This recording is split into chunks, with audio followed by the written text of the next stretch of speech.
ಈ ಹಿಂದೆ ಇವರು ವಿರುದ್ಧ ಏನು SIT ಆಗಿಲ್ವಾ? ಆಗಿತ್ತು. ಸೌಜನ್ಯ ಕೇಸಲ್ಲಿ ಕೂಡ SIT ಫಾರ್ಮೇಶನ್ ಆಗಿತ್ತು. ತನಿಖೆ ಮಾಡಿದ್ದು ಎಷ್ಟು ದಿನ? ಒಂದು 5-6 ದಿನ. ಸಂತೋಷ್ ರಾವ್ ಸಿಕ್ಕ ಮೇಲೇನೂ ಕೂಡ ಆ SIT 4 ತಂಡಗಳು ಆಯ್ದು. 4 ತಂಡಗಳಾದಾಗ ಇವನು ಮಾಡಿಲ್ಲ, ಇವನ ಜೊತೆಗೆ ಅಂದ್ರೆ ಒಬ್ಬ ವ್ಯಕ್ತಿಯಿಂದ ಆಗಿಲ್ಲ, ಇನ್ನೂ 5-6 ಜನ ಇದಾರೆ ಅಂತ ಹೇಳಿ ತನಿಖೆ ಪ್ರಾರಂಭ ಸ್ಟಾರ್ಟ್ ಮಾಡಿ 5-6 ದಿನಕ್ಕೆ SITನೇ ಕ್ಲೋಸ್ ಮಾಡಿಬಿಟ್ರು. ಮತ್ತೆ CID ತಗೊಂಡು ಬಂದ್ರು. CID ತನಿಖೆ ಮಾಡಿದ್ರು ಬರೀ 18 ದಿನ, 18-20 ದಿನಕ್ಕೆ ವರದಿ ಕೊಟ್ಟು ಮುಗಿಸಿಬಿಟ್ರು. CBI ಮಾಡಿತು. CBIನೂ ಕೂಡ ಯಾವುದೇ ರೀತಿಯಾದಂತಹ ಪರಿಣಾಮಕಾರಿಯಾಗಿ ಮಾಡಲಿಲ್ಲ. But for the first time ಆನಂತರ ಪದ್ಮಲತಾ ಪ್ರಕರಣದಲ್ಲಿ ಕೂಡ CID ತನಿಖೆ ಆಗಿದೆ. ಅದು ಕೂಡ ಪೂರ್ತಿ ಆಗಲಿಲ್ಲ. ಅದು ಕೂಡ C ರಿಪೋರ್ಟ್ ಕೊಡ್ತು. ಆ ಗತಿ ಈಗ SITಗೆ ಆಗಬಾರ್ದು. ತುಂಬಾ ಚೆನ್ನಾಗಿ ಮಾಡ್ತಾ ಇದ್ದಾರೆ. ಈಗ ಸಣ್ಣ 1-2 ತಪ್ಪು ಒಂದು ಟೀಮ್ ನಲ್ಲಿ ಆಗೇ ಆಗಿರ್ತದೆ. ಒಬ್ರು ಇಬ್ರು ಸಿಬ್ಬಂದಿ ಇದ್ದೇ ಇರ್ತಾರೆ. ಹಂಗೆ ಹೇಳಿ ಇಡೀ ಎಂಟೈರ್ SIT ಬಗ್ಗೆ ನಾವು ಅನುಮಾನ ವ್ಯಕ್ತಪಡಿಸುವುದು ಬೇಡ. ಫಾರ್ ದ ಫಸ್ಟ್ ಟೈಮ್ ಇಷ್ಟು ಚೆನ್ನಾಗಿ ಇಷ್ಟೊಂದು ಪ್ರೊಫೆಷನಲ್ ಆಗಿ ಮಾಡ್ತಾ ಇದ್ದಾರೆ. ಬಂಗ್ಲೆಗುಡ್ಡೆ ಬಗ್ಗೆ ಈ ಸುಸೈಡ್ ಪಾಯಿಂಟ್ ಅಂತ ಕೆಲವೊಬ್ರು ಅಪಪ್ರಚಾರ ಅನ್ನೋದಲ್ಲ, ಸುಸೈಡ್ ಪಾಯಿಂಟ್ ಅಂತ ಒಂದು ನಾಟಕ, ಡ್ರಾಮಾ, ಒಂದು ಹೊಸ ಸ್ಕ್ರಿಪ್ಟ್, ಈ ನಕಲಿ ದೇವಮಾನವನ ಒಂದು ನಾಟಕ ಮಂಡಳಿ ಅಂತ ಇದೆ. ಅದು ದಿನ ಒಂದೊಂದು ಸ್ಕ್ರಿಪ್ಟ್ ಬರಿತಾ ಇರ್ತದೆ. ಸುಸೈಡ್ ಪಾಯಿಂಟ್ ಯಾರಾದ್ರೂ ಹೋಗಿದ್ದೀರೇನ್ರಿ ಅಲ್ಲಿ? ಯಾರಾದ್ರೂ ಅಲ್ಲಿ ಟ್ರೆಕ್ಕಿಂಗ್ ಪಾಯಿಂಟ್ ಇದ್ದಂಗಿದೆ. ಅಲ್ಲಿ ಎಷ್ಟು ಕಷ್ಟ ಪಡ್ತಾ ಇದ್ದಾರೆ SIT ಅಧಿಕಾರಿಗಳು. ನನಗನ್ಸಿದ ಮಟ್ಟಿಗೆ ಇಂಡೋ ಬಾಂಗ್ಲಾ ಬಾರ್ಡರ್ ನಲ್ಲಿ, ಕಾಡಿನಲ್ಲಿ ಯಾವ ರೀತಿ ಸೈನಿಕರು ಕಾರ್ಯಾಚರಣೆ ಮಾಡ್ತಾರೆ ಆ ರೀತಿ SIT ಅಧಿಕಾರಿಗಳು ಕಾರ್ಯಾಚರಣೆ ಮಾಡ್ತಾ ಇದ್ದಾರೆ, ಕೆಲಸ ಮಾಡ್ತಾ ಇದ್ದಾರೆ. ಮಳೆ ಇರಬಹುದು, ಬಿಸಿಲಿರಬಹುದು, ಬೆಳಿಗ್ಗೆ ಚಳಿ ಇರಬಹುದು, ಅಂತದ್ರಲ್ಲಿ ಕೆಲಸ ಮಾಡ್ತಾ ಇದ್ದಾರೆ SIT ಅಧಿಕಾರಿಗಳು. ಅವರು ಕೂಡ ಅವ್ರ ಹೆಂಡತಿ ಮಕ್ಕಳನ್ನ ಬಿಟ್ಟು, ಅವ್ರಿಗೂ ಕೂಡ ಅವ್ರದೇ ವೈಯಕ್ತಿಕವಾದಂತಹ ತೊಂದರೆಗಳಿದೆ, ಸಮಸ್ಯೆಗಳೇ, ಅದನ್ನೆಲ್ಲವನ್ನು ಕೂಡ ಬದಿಗಿಟ್ಟು ಒಂದು ನಕ್ಸಲ್ ಕಾರ್ಯಾಚರಣೆ ಇರಬಹುದು ಅಥವಾ ಇಂಡೋ ಬಾಂಗ್ಲಾ ಬಾರ್ಡರ್ ಕಾಡಿನಲ್ಲಿ, ಮ್ಯಾನ್ಮಾರ್ ಕಾಡಿನಲ್ಲಿ ಕೆಲಸ, ಆ ರೀತಿ ಇದೆ ಬಂಗ್ಲೆಗುಡ್ಡೆ. ಹೇಳ್ತಾರೆ ಕೆಲವೊಬ್ರು ಸುಸೈಡ್ ಪಾಯಿಂಟ್ ಅಂತ ಹೇಳಿದ್ರೆ ಅದೇನ್ ಟೀ ಪಾಯಿಂಟ್ ಏನ್ರಿ? ನಾನು ನೋಡ್ತಾ ಇದ್ದೀನಿ 3-4 ದಿನ ಆಯ್ತು. Suicide point tea point. ಯಾಕಂತ ಹೇಳಿದ್ರೆ ಒಂದು ಟೀ ಪಾಯಿಂಟ್, ಒಂದು ಚಹಾದ ಅಂಗಡಿ, ಒಂದು ಹೋಟೆಲ್ ಫೇಮಸ್ ಆಗ್ಬೇಕಾದ್ರೆ ಅಲ್ಲಿ ಟೀ ಕುಡಿದವನು ಹೇಳಿರ್ತಾನೆ, ಇಲ್ಲಿ ಒಂದು ಟೀ ಚೆನ್ನಾಗಿ ಸಿಗ್ತದೆ ಅಂತ ಹೇಳಿದಕ್ಕೆ ತುಂಬಾ ಜನ ಅಲ್ಲಿ ಬಂದು ಟೀ ಕುಡಿತಾರೆ. ಇಡ್ಲಿ ಚಟ್ನಿ ಚೆನ್ನಾಗಿ ಸಿಗ್ತದೆ ಅಂತ ಯಾವ ತಿಂದವನು ಹೇಳಿರ್ತಾನೆ, ಅವನು ಅನುಭವ ಹಂಚ್ಕೊಂಡಿರ್ತಾನೆ, ಜನ ಫೇಮಸ್ ಆಗುತ್ತೆ. ಸುಸೈಡ್ ಪಾಯಿಂಟ್ ಹೆಂಗ್ರಿ ಫೇಮಸ್ ಆಗುತ್ತೆ ಅಂದ್ರೆ, ನಿಮ್ಮ ಪ್ರಕಾರ ಸುಸೈಡ್ ಮಾಡ್ಕೊಂಡವನು ಯಾವನಿಗಾದ್ರೂ ಹೇಳಕ್ ಸಾಧ್ಯನಾ? ಸೊ ಅದು ಒಂದು ಪಾಸಿಬಿಲಿಟಿ. ಸುಸೈಡ್ ಮಾಡ್ಕೊಂಡವನೇ ಹೇಳ್ಬೇಕು, ಈ ಜಾಗದಲ್ಲಿ ಹೋಗ್ಬಿಟ್ರೆ ಒಳ್ಳೆ ಚೆನ್ನಾಗಿ ಸುಸೈಡ್ ಮಾಡ್ಕೋಬಹುದು ಅಂತ ಹೇಳಿ. ಅದು ಸಾಧ್ಯನಾ? ಇಲ್ಲ. ಎರಡನೇ ಪಾಸಿಬಿಲಿಟಿ ಏನು? ಯಾರಾದ್ರೂ ಬೋರ್ಡ್ ಹಾಕಿರ್ಬೇಕಲ್ಲಿ, ಇದು ಸುಸೈಡ್ಗೆ ದಾರಿ, ಇಲ್ಲಿ ಹೋಗೋದಕ್ಕೆ ದಾರಿ ಅಂತ ಹೇಳಿ ಒಂದು ಆರೋ ಮಾರ್ಕ್ ಹಾಕಿ. ಆ ತರ ಏನಾದ್ರು ಧರ್ಮಸ್ಥಳದಲ್ಲಿ ಇದೆಯಾ? ಅಲ್ಲಿರೋ ಆಟೋ ರಿಕ್ಷಾದವ್ರಿಗೆ ಜನಗಳಿಗೆ ಗೊತ್ತೈತೆ, ಸರ್ ಇಲ್ಲಿ ಸುಸೈಡ್ ಪಾಯಿಂಟ್ ಎಲ್ಲೈತ್ರಿ ಅಂದ್ಕೊಳ್ಳಿ, ಇಲ್ಲಿ ಮುಂದೆ ಹೋಗಿ ರೈಟ್ ಹೋಗಿ ಲೆಫ್ಟಿಗೆ ಹೊಳ್ಳಿ ರೈಟಿಗೆ ಸೀದಾ ಹೋದ್ರೆ ಅಲ್ಲಿ ಸುಸೈಡ್ ಪಾಯಿಂಟ್ ಬರ್ತೈತೆ ಅಂತ ಹೇಳೋರು ಯಾರಾದ್ರೂ ಇದಾರ ಅಲ್ಲಿ? ಅದು ಕೂಡ ಇಲ್ಲ. ಎಲ್ಲಿ ಕೂಡ ಲ್ಯಾಂಡ್ ಮಾರ್ಕ್ ಕೂಡ ಹಾಕಿಲ್ಲ. ಮೂರನೇ ದಿನದ ಏನು ಸಾಧ್ಯತೆ ಅದು ಸುಸೈಡ್ ಪಾಯಿಂಟ್ ಆಗಕ್ಕೆ? ಆ ಜಾಗ ತುಂಬಾ ಫೇಮಸ್ ಆಗಿರ್ಬೇಕು. ಫಾರ್ ಎಕ್ಸಾಂಪಲ್ ಜೋಗದ ಗುಂಡಿ, ಎಲ್ಲರಿಗೂ ಗೊತ್ತಿದೆ. ಜೋಗದ ಗುಂಡಿ ಮೇಲಿಂದ ಬಿದ್ದರೆ ಸಾಯ್ತಾರ ಅಂತ ಹೇಳಿ, ಎತ್ತರದ ಪ್ರದೇಶದಿಂದ ಬಿದ್ದರೆ ಸಾಯ್ತಾರ ಅಂತ ಹೇಳಿ ಎಲ್ಲರಿಗೂ ಅದು ಫೇಮಸ್ ಪಾಯಿಂಟ್. ಬಟ್ ಬಂಗ್ಲೆಗುಡ್ಡೆ ಈ ಪ್ರಕರಣಕ್ಕಿಂತ ಮುಂಚೆ ಯಾರಿಗೂ ಕೂಡ ಆ ಬಂಗ್ಲೆಗುಡ್ಡೆ ಅಂತ ಯಾರಿಗೂ ಗೊತ್ತಿದ್ದಿಲ್ಲ. ಹೊರಗಿನವ್ರಿಗೆ ಅದ್ ಹೆಂಗ್ ಸುಸೈಡ್ ಪಾಯಿಂಟ್ ಆಗುತ್ತೆ? ಆಮೇಲೆ ಇನ್ನೊಂದು ಹೇಳ್ತಾರೆ, ಅಲ್ಲಿ ಹಗ್ಗ ಇತ್ತು, ಹೌದು ಇದ್ದಿರಬಹುದು. ವಿಷದ ಬಾಟ್ಲಿ ಇತ್ತು, ಹೌದು. ಈಗ ಬುರುಡೆ ಸಿಕ್ಕಿದ್ದು 9, 10, 7 ಅಂತ ಹೇಳ್ತಾರೆ. 7 ಅಂತಾನೆ ಹಿಡ್ಕೊಳ್ಳೋಣ. ಸ್ಮಾಲ್ ಅಂದ್ರೆ ನಂಬರ್ಸ್ ಇನ್ನು ತುಂಬಾ ಜಾಸ್ತಿ ಇದೆ. ಇವರು ಹೇಳೋ ಪ್ರಕಾರ 7 ಅಂತಾನೆ ಹಿಡ್ಕೊಳ್ಳೋಣ. ಹಗ್ಗ ಸಿಕ್ಕಿದ್ದು ಒಂದು ಹಗ್ಗಕ್ಕೆ 7 ಜನ ಹೋಗಿ ಜೋತ್ ಬಿದ್ರ? ಒಂದು ಕಾಮನ್ ಸಾಮಾನ್ಯ ಪ್ರಜ್ಞೆಗೆ ಬರುವಂತ ಪ್ರಶ್ನೆಗಳಪ್ಪ ಇವು. ಒಂದ್ ಹಗ್ಗಕ್ಕೆ 7 ಜನ ಹೋಗಿ ಜೋತ್ ಬಿದ್ದು ಸುಸೈಡ್ ಮಾಡ್ಕೊಂಡ್ರ? ಅಥವಾ ಒಂದನೇ ಸಾರಿ ಜೋತ್ ಬಿದ್ದವನು ಹೇಳಿದ್ನ, ಅಲ್ಲಿ ನನ್ನ ಹಗ್ಗ ಅಲ್ಲೇ ಬಿಟ್ಟು ಬಂದಿದ್ದೇನೆ, ನೀವು ಹೋಗಿ ಅಲ್ಲೇ ಜೋತ್ ಬಿಡ್ಸಾಯಿರಿ ಅಂತ ಹೇಳಿ. ವಿಷದ ಬಾಟ್ಲ್ ಇತ್ತು. ಏನದು ವಿಷದ ಬಾಟಲ್? ನಾವು ಒಂದು ಟಿವಿ ಚಾನೆಲ್ ನೋಡಿದೆ, ಅಲ್ಲಿ ವಿಷದ ಬಾಟಲ್ ಇತ್ತು. ವಿಷದ ಬಾಟಲ್ ಅಂತ ಯಾರಾದ್ರೂ ನೋಡಿದಿರಾ? ಹಿಂಗೆ ಇರ್ತದ ಅಂತೇಳಿ. ಸರಾಯಿ ಬಾಟ್ಲಿ ನೋಡಿದ್ಮೇಲೆ ಗೊತ್ತಾಗತ್ತೆ.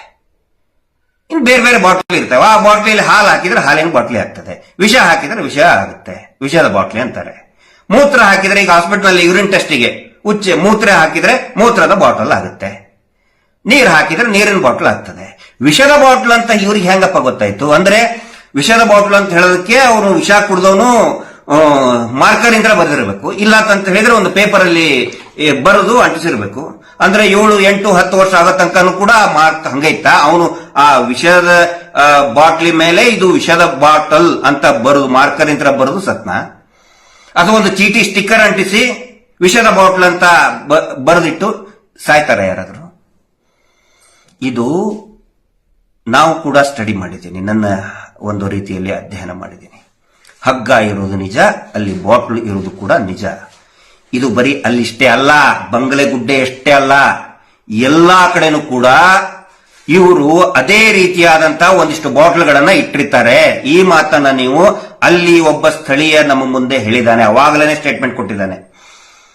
ಆ ಚಿಕ್ಕ ಬಾಲಕಿ ಸತ್ತಾಗ ಪೊಲೀಸರೇ ಬರ್ತಾರೆ, ಅದರ ಪಕ್ಕ ಒಂದು ಬಾಟ್ಲು, ಆ ಬಾಟ್ಲ್ ಮೇಲೆ ಇವರೇ ಬರೆದಿರ್ತಾರೆ ವಿಷದ ಬಾಟಲ್ ಅಂತ ಹೇಳ್ಕೊಂಡು. ಡೆತ್ ನೋಟ್ ಕೂಡ ಇವರೇ ತಗೊಂಡು ಬಂದು ಅಲ್ಲಿಟ್ಟು ಫೋಟೋಗ್ರಾಫರ್ನ ಮುಂದೆ ಕರೆಸಿ ಒಂದು ಫೋಟೋ ಹೊಡ್ಕೊಂಡು ಹೋಗ್ಬಿಡ್ತಾರೆ. ಅಂದ್ರೆ ಎಲ್ಲರಿಗೂ ಅನಿಸ್ಬೇಕು ಈ ಹುಡುಗಿ ವಿಷ ಕುಡಿದು ಸತ್ತಿದ್ದಾಳೆ, ಅಥವಾ ಈ ವ್ಯಕ್ತಿ, ಈ ಗಂಡಸು ವಿಷ ಕುಡಿದು ಸತ್ತಿದ್ದಾನೆ ಅಂತ. ಆಮೇಲೆ ಆಲ್ಮೋಸ್ಟ್ ಎಲ್ಲವೂ ಕೂಡ ಅಲ್ಲಿ ಕಟ್ಟಿದ ಸ್ಥಿತಿಯಲ್ಲಿವೇ ಇರ್ತವೆ, ಆದರೆ ಯಾವು ಕೂಡ ನೇತು ಬಿದ್ದಿದ್ದಲ್ಲ. ಕೆಳಗಡೆ ಕುಂತಾಗೂ ಕೂಡ ಅದನ್ನು ಕಟ್ಟಿರ್ತಾರೆ. ಸೌಜನ್ಯ ಡೆಡ್ ಬಾಡಿ ಕಟ್ಟಿದ ಸ್ಥಿತಿಯಲ್ಲಿತ್ತು, ಪದ್ಮದತ್ತಾಳ ಡೆಡ್ ಬಾಡಿ ಕಟ್ಟಿದ ಸ್ಥಿತಿಯಲ್ಲಿತ್ತು, ಅನೇಕ ದೇಹಗಳು ಕಟ್ಟಿದ ಸ್ಥಿತಿಯಲ್ಲಿರ್ತವೆ. ಇದೊಂದು ಪ್ಯಾಟರ್ನ್, ಇದೊಂದು ಮೋಡಸ್ ಆಪರಂಡಿ. ಅಂದ್ರೆ ಅಕ್ರಮ ಅಥವಾ ಅಪರಾಧ ಮಾಡುವಂತಹ ವಿಧಾನ, ಮೋಡಸ್ ಆಪರಂಡಿ. ಆ ಕ್ಷೇತ್ರ, ಆದ ಧರ್ಮಸ್ಥಳದ ಪ್ರದೇಶದಲ್ಲಿ ನಿರಂತರವಾಗಿ ಇದೇ ಒಂದು ಮೋಡಸ್ ಆಪರಂಡಿ, ಇದೇ ಒಂದು ಪ್ಯಾಟರ್ನ್ ನಲ್ಲಿ ಹೆಣಗಳು ಬೀಳ್ತಾ ಇದ್ದಾವೆ. ಇದನ್ನ SIT ಅವರು ಕಂಡು ಹಿಡಿಬೇಕಾಗತ್ತೆ. ಏನು ನಾನು ಹೇಳಿದ್ದು ಕೂಡ ನಿಜ ಇರಲಿಕ್ಕಿಲ್ಲ. ನಾನು ನನ್ನ ಅಧ್ಯಯನ, ನನ್ನ ಸಂಶಯ, ಸ್ಥಳೀಯರ ಆಧಾರ ಮಾತುಗಳನ್ನ, ಅನುಭವಗಳನ್ನ ಆಧಾರ ಇಟ್ಕೊಂಡು ನಾನು ವ್ಯಕ್ತಪಡಿಸ್ತಾ ಇದ್ದೇನೆ. ಬಟ್ ಅಲ್ಟಿಮೇಟ್ಲಿ ಇದಕ್ಕೆ ಟ್ರೂತ್ ಹೊರಗಡೆ ಬರುವುದು, ಸತ್ಯ ಹೊರಗಡೆ ಬರಬೇಕಾಗಿರೋದು SIT ತನಿಖೆಯಿಂದ. ಅದನ್ನು ಮಾಡೋದಕ್ಕೆ ಬಿಡಬೇಕಲ್ಲ. ಆ ನಂತರ ಮೊನ್ನೆ ಅದು ಅಸ್ಥಿಪಂಜರ ಸಿಕ್ಕಿದ್ದು ವಯಸ್ಸಾದಂತವರು, ಕೊಡಗಿನ ಮೂಲದವರು, ವಾಕಿಂಗ್ ಸ್ಟಿಕ್ ಇತ್ತು ಅಂತ ಹೇಳ್ತಾರೆ. ಸಿಕ್ಕಿರಬೇಕು. ಮತ್ತು ಅವರು ಮಕ್ಕಳು ಕೂಡ ಅದನ್ನ ಮಡಿಕೇರಿ ಸೋಮವಾರಪೇಟೆಯವರು ಅಕ್ನಾಲೇಜ್ ಮಾಡಿದ್ದಾರೆ, ಹೌದು ನಮ್ಮ ತಂದೆ ಹೋಗಿದ್ರು ಅಂತೇಳಿ. ಇಲ್ಲಿ ಪ್ರಶ್ನೆ ಬರೋದು, ಆ ಬಂಗ್ಲೆಗುಡ್ಡೆಗೆ ಪೊಲೀಸರು ಹತ್ತಬೇಕಾದ್ರೆ ಮತ್ತೆ ಸೋಗೋ ಟೀಮ್ನವ್ರು ಹತ್ತಬೇಕಾದ್ರೆ ಜಾರಿ ಬಿದ್ದಿದ್ದಾರೆ ರೀ. ವಾಕಿಂಗ್ ಸ್ಟಿಕ್ ಅವ್ರು ಹೇಳ್ತಾರೆ 2 ಸಾರಿ ಸ್ಟ್ರೋಕ್ ಆಗಿತ್ತು ಅಂತ ಹೇಳ್ತಾರೆ. ಅವ್ರ ಮಗ, ಅವರ ಚಿರಂಜೀವಿ ಅವರು ಸೋಮವಾರಪೇಟೆಯಿಂದ ಹೇಳ್ತಾರೆ 2 ಸಾರಿ ನಮ್ಮ ತಂದೆಗೆ ಸ್ಟ್ರೋಕ್ ಆಗಿತ್ತು, ಏಜ್ 70+ ಇದೆ. ವಾಕಿಂಗ್ ಸ್ಟಿಕ್ ಹಿಡ್ಕೊಂಡು ಒಂದೊಂದು ಹೆಜ್ಜೆ ಅವರು ನಡೀತಾ ಇದ್ರು. ಇವರು ಹೇಳೋದು ಅಲ್ಲಿ ಹೋಗಿ ಈ ವ್ಯಕ್ತಿ, ಪಾಪ ವಯಸ್ಸಾದಂತಹ ವ್ಯಕ್ತಿ, ಪೊಲೀಸರು ಹೋಗೋದಕ್ಕೆ ಹರಸಾಹಸ ಪಟ್ಟಿದ್ದಾರೆ, ಬಿದ್ದಿದ್ದಾರೆ ಜಾರಿ. ಸೋಕೋ ಟೀಮ್ನೇ ಜಾರಿ ಬಿದ್ದಿದ್ದಾರೆ. ಒಂದಿಷ್ಟು FSL ಅದಕ್ಕೆ ಇವರು ಕೂಡ ಬಿದ್ದಿದ್ದಾರೆ ಜಾರಿ. ಹತ್ತಕ್ಕಾಗಿಲ್ಲ. ನೀವು ನೋಡಿರ್ತೀರ, ಟಿವಿಯಲ್ಲಿ, ಯೂಟ್ಯೂಬ್ ನಲ್ಲಿ ನೋಡಿರ್ತೀರ, ಹತ್ತೋದಕ್ಕೆ ಎಷ್ಟು ಹರಸಾಹಸ ಪಟ್ಟಿದಾರಲ್ಲಿ. ಅಂತದ್ರಲ್ಲಿ 2 ಸಾರಿ ಸ್ಟ್ರೋಕ್ ಆದಂತಹ ವ್ಯಕ್ತಿ ವಾಕಿಂಗ್ ಸ್ಟಿಕ್ ಹಿಡ್ಕೊಂಡು ಹೋಗಿದ್ನ. ಏನೇನು BDA ಪಾರ್ಕ್ ಅಲ್ಲಿ ವಾಕಿಂಗ್ ಮಾಡ್ತಾ ಇದ್ರು ಅವರು. ಅವ್ರು ಹೆಂಗ್ರಿ ಹತ್ತಕ್ಕೆ ಸಾಧ್ಯ ಆಗುತ್ತೆ ಅಷ್ಟೊಂದು ಸ್ಟೀಪ್ ಇದರಲ್ಲಿ? ಆ ನಂತರ ನೀವು ನೋಡಿರ್ಬೋದು, ಉಪ್ಪಿನ ಮೂಟೆ, ಒಂದೊಂದು ಉಪ್ಪಿನ ಮೂಟೆ 3 ಜನ ಎತ್ಕೊಂಡು ಹೋಗಿದ್ದಾರೆ. ಒಂದು ಡೆಡ್ ಬಾಡಿ ಹೆಂಗೆ ಎತ್ಕೊಂಡು ಹೋಗಕ್ಕಾಗುತ್ತೆ? ಅಲ್ಲಿನೇ ಯಾಕೆ ಎಸೆದಿದ್ದಾರೆ? ಯಾಕೆ ಎಸೆದಿರ್ತಾರೆ ಅಂತ ಹೇಳಿದ್ರೆ, ಒಂದು ನಿರ್ದಿಷ್ಟ ಕಾರಣದಿಂದನೇ ಡೆಡ್ ಬಾಡಿಯನ್ನ ಅಲ್ಲಿ ತಗೊಂಡು ಹೋಗಿರ್ತಾರೆ ಅನ್ನುವಂತ ಅನುಮಾನ. ನಿರ್ದಿಷ್ಟ ಕಾರಣ ಯಾವುದಿರಬಹುದು? ನರಬಲಿ ಇರಬಹುದಾ? ಯಾಕಂತ ಹೇಳಿದ್ರೆ, ವಯಸ್ಸಾದ ವಾಕಿಂಗ್ ಸ್ಟಿಕ್ ಹಿಡ್ಕೊಂಡು ಅಲ್ಲಿ ಹ್ಯಾಂಗ್ರಿ ಹತ್ತಿಯಲ್ಲಿ ಸುಸೈಡ್ ಮಾಡ್ಕೊಳ್ತಾರೆ. ಒಂದು ಕಾಮನ್ ಸೆನ್ಸ್, ಒಂದು ಸಾಮಾನ್ಯ ಪ್ರಜ್ಞೆಗೆ ಬರುವಂತ ಸಂಶಯಗಳಿವೆಲ್ಲ, ಅವುಗಳನ್ನ ನಾನು ವ್ಯಕ್ತಪಡಿಸ್ತಾ ಇದ್ದೇನೆ. ಇಷ್ಟೆಲ್ಲ ಇಟ್ಕೊಂಡು ರಂಗನಾಥ್ ಅಂತ ಒಬ್ಬ ಖ್ಯಾತಿವೆತ್ತಂತಹ ಆಂಕರ್ ಅವರಾಗ್ಲಿ, ಇನ್ನೂ ಕೆಲವೊಂದಿಷ್ಟು ಜನ, ಆ ಬಿಡಿ, ಬೇರೆಯವ್ರ ಬಗ್ಗೆ ಮಾತಾಡೋದು ಬೇಡ, ಅವ್ರದ್ದು ಬಗ್ಗೆ ಅವಶ್ಯಕತೆ ಇಲ್ಲ. ದಿನಾ ಒಂದೊಂದು ಸುಳ್ಳು ಹೇಳ್ತಾ ಇದ್ದಾರೆ. ಮಹೇಶ್ ಶೆಟ್ಟರ್ದ ಅದು ವಿಡಿಯೋ ಬಿಟ್ಟಿಂದೆ ಅದು ತೋರಿಸ್ತಾ ಇದ್ದಾರೆ, ಒಂದು ಸುಳ್ಳು ಒಂದು ಇದನ್ನ ಮಾಡಿದ್ದಾರೆ. ಅಲ್ಲಿ ಏನೋ ವಾಶ್ ಬೇಸಿನ್ದು 2025ರಲ್ಲಿ ಹಾಕಿದ್ದಂತೆ. ಆ ರೂಮ್ ಅಲ್ಲಿ, ಆ ಕೋಣೆಯಲ್ಲಿ ವಾಶ್ ಬೇಸಿನ್ನೇ ಇಲ್ಲ. ಸುಮ್ನೆ ಏನೇನೋ ಒಂದು ಸುಳ್ಳು ಹೇಳ್ತಾ ಹೋಗ್ತಾ ಇರ್ತಾರೆ. ಅವ್ರು ದುಡ್ಡು ಕೊಟ್ಟಿರ್ತಾರೆ, ಮೂಳೆ ಬಿಸಾಕಿರ್ತಾರೆ, ಬಿಸ್ಕೆಟ್ ಬಿಸಾಕಿರ್ತಾರೆ, ನಕಲಿ ದೇವಮ್ಮನೋ ಅಂತ ತಗೊಂಡು ಒಂದು TV ಚಾನಲ್ ಕೂತ್ಕೊಂಡು ಹೇಳ್ತಾ ಇರ್ತಾರೆ. ಆದ್ರೆ ಇವುಗಳನ್ನೆಲ್ಲವನ್ನು ಕೂಡ ವಿಶ್ಲೇಷಣೆ ಮಾಡಬೇಕಾದ್ರೆ ಇವುಗಳನ್ನೆಲ್ಲ ಪರಿಶೀಲನೆ ಮಾಡಬೇಕಾಗತ್ತೆ.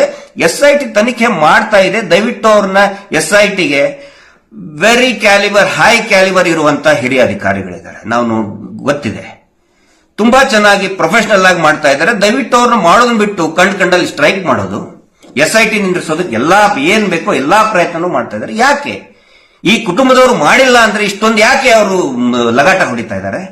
ಆ ನಂತರ ಈಗ ಇವತ್ತು ಸಾಯಂಕಾಲ ಆ ಚಿನ್ನಯ್ಯನ ಹೆಂಡತಿಂದ್ರ ಸ್ಟೇಟ್ಮೆಂಟ್ ಅವರಾಗೆ ಕೊಟ್ಟಿರೋಕ್ ಸಾಧ್ಯನೇ ಇಲ್ಲ. ಇವರೇ ಯಾರಾದ್ರೂ ಹ್ಯಾಂಡಲ್ ಮಾಡ್ತಾ ಇದ್ದಾರೆ. ನಾವು SITಗೆ ವಿನಂತಿ ಮಾಡ್ಕೊಳ್ಳೋದು, ದಯವಿಟ್ಟು ಅದನ್ನ ಕಂಡು ಹಿಡಿಬೇಕು. ಯಾರು ಅವನನ್ನ ಉಲ್ಟಾ ಹೊಡ್ಸಕ್ ನೋಡಿದ್ರು ನಮಗ್ ಗೊತ್ತಿದೆ, ಎಲ್ಲವೂ ಕೂಡ ಗೊತ್ತಿದೆ. ಏನೇನು ಇಲ್ಲಿ ಕೆಟ್ಟ ಕೆಲಸ, ಯಾವ್ಯಾವ ಷಡ್ಯಂತ್ರ ಮಾಡಿದ್ದಾರೆ, ಒಳ ಸಂಚು ಮಾಡಿದ್ದಾರೆ, ಎಲ್ಲಾ ಗೊತ್ತು. ದಯವಿಟ್ಟು ಅದು ಕೂಡ ಬಯಲಿಗೆ ಎಳಿಬೇಕಲ್ವಾ? ಅದು ನಮ್ಮ ಆಶಯ.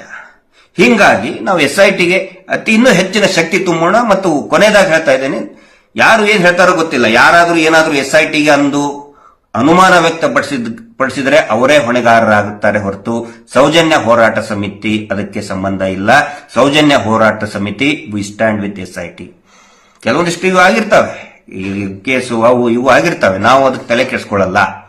ನಮ್ಮ ಉದ್ದೇಶ ಅತ್ಯಾಚಾರಿಗಳ ಬಂಧನ ಆಗಬೇಕು, ಶಿಕ್ಷೆ ಆಗಬೇಕು, ಜೈಲಲ್ಲೇ ಕೊಳಿಬೇಕು ಅವರು. ಯಾಕಂದ್ರೆ ನರ ರಾಕ್ಷಸರವರು, ಅಂತ ಪ್ರಭಾವಿ ನರ ರಾಕ್ಷಸರು, ಇಡೀ ವ್ಯವಸ್ಥೆಯನ್ನೇ ಅವರ ಕೈಯಲ್ಲಿ ಹಿಡ್ಕೊಂಡವರು. ಅಷ್ಟೇ ಅಲ್ಲ, ಅವರು ಮಂಜುನಾಥ ಸ್ವಾಮಿಯ ಬಗ್ಗೆ ಎಳ್ಳಷ್ಟು ಭಕ್ತಿ ಇಲ್ಲದೆ ಹೋದ್ರು ಕೂಡ ಮಂಜುನಾಥ ಸ್ವಾಮಿಯನ್ನೇ ವ್ಯಾಪಾರ ಮಾಡಿ ತಾನೇ ಮಾತನಾಡುವ ಮಂಜುನಾಥ ಅಂತ ಬೊಗಳೆ ಬಿಟ್ಟಂತವ್ರು, ಜನರನ್ನ 40-50 ವರ್ಷಗಳಿಂದ ಯಾಮಾರಿಸಿದವರು. ಅಂತಹ ಪ್ರಭಾವಿ ವ್ಯಕ್ತಿಯ ವಿರುದ್ಧ ಕೆಲವೊಂದಿಷ್ಟು ಇನ್ವೆಸ್ಟಿಗೇಷನ್ ಆಗಬೇಕಾದ್ರೆ ಏನು ಸ್ವಲ್ಪ ಹೆಚ್ಚು ಕಡಿಮೆ ಆಗುತ್ತೆ, ತಕ್ಷಣನೇ ರಿಸಲ್ಟ್ ಬರೋದು ಕಡಿಮೆ ನಾವು ಬಯಸಕ್ ಆಗುದಿಲ್ಲ. ಮೊನ್ನೆನೂ ಕೂಡ ಒಂದು ನಮ್ಮ ಅವನಿಯಾನದಲ್ಲಿ ಹೇಳಿದ್ದೇನೆ, ಈಗಲೂ ಹೇಳ್ತಾ ಇದ್ದೇನೆ, ಇಮಿಡಿಯೇಟ್ ಆಗಿ ರಿಸಲ್ಟ್ ಬೇಕು ಅಂತ